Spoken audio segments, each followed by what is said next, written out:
Assalamualaikum warahmatullahi wabarakatuh. Perkenalkan, nama saya Tri Hairunisa dari kelas 12F Keperawatan. Di sini saya akan menjelaskan apa itu penyakit leptospirosis.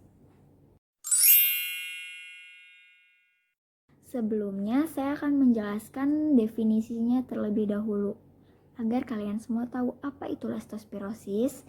Leptospirosis adalah suatu penyakit yang disebabkan oleh bakteri Leptospira interrogens yang disebarkan melalui urin atau darah hewan yang terinfeksi bakteri tersebut. Leptospirosis dapat menyerang manusia melalui paparan air atau tanah yang telah terkontaminasi oleh urin hewan pembawa bakteri Leptospira. Penyakit infeksi bakteri ini banyak terjadi di daerah yang terkena banjir biasanya.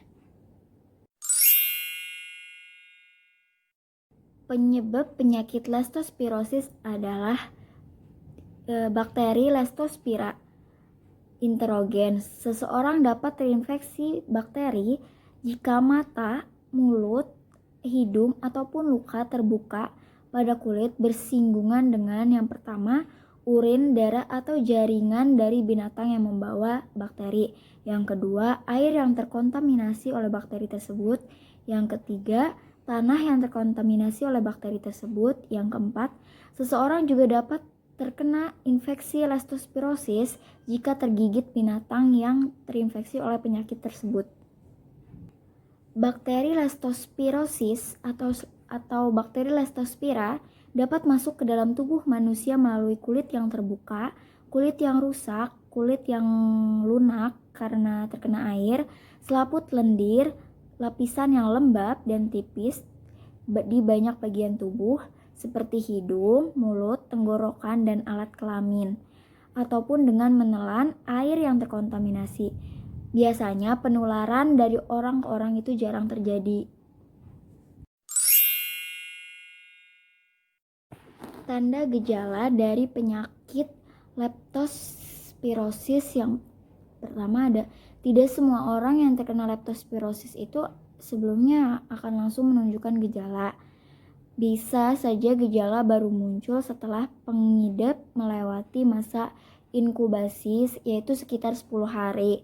Dengan ciri-ciri yang pertama ada demam tinggi hingga menggigil, nyeri kepala, nyeri otot khususnya di daerah betis, sakit tenggorokan disertai batuk kering, mata merah dan kulit menguning, yang terakhir mual hingga muntah-muntah dan disertai diare.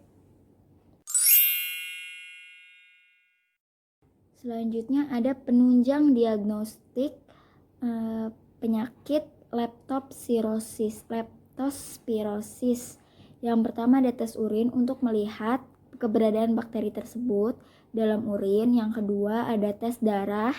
Yang ketiga pemeriksaan fungsi ginjal. Yang keempat pemeriksaan fungsi hati. Dan yang terakhir foto ronsen paru.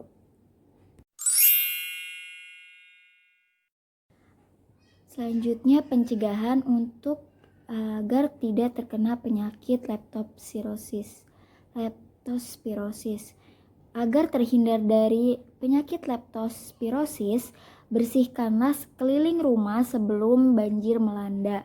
Jangan sampai ada ruang untuk tikus tinggal dan beranak pinak.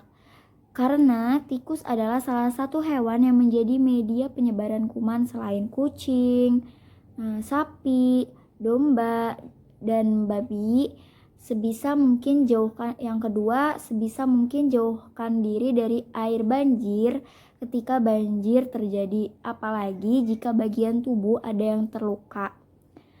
Kuman dapat dengan mudah masuk ke dalam tubuh.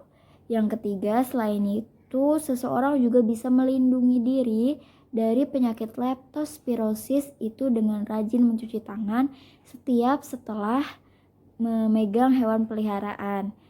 Hindari juga kontak langsung dengan urin hewan. Selanjutnya saya akan menjelaskan bagaimana cara pengobatan dari penyakit leptospirosis.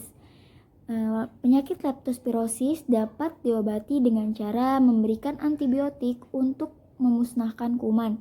yaitu jenis antibiotik dari golongan penisilin, streptomycin, chloramphenicol, atau erythromycin.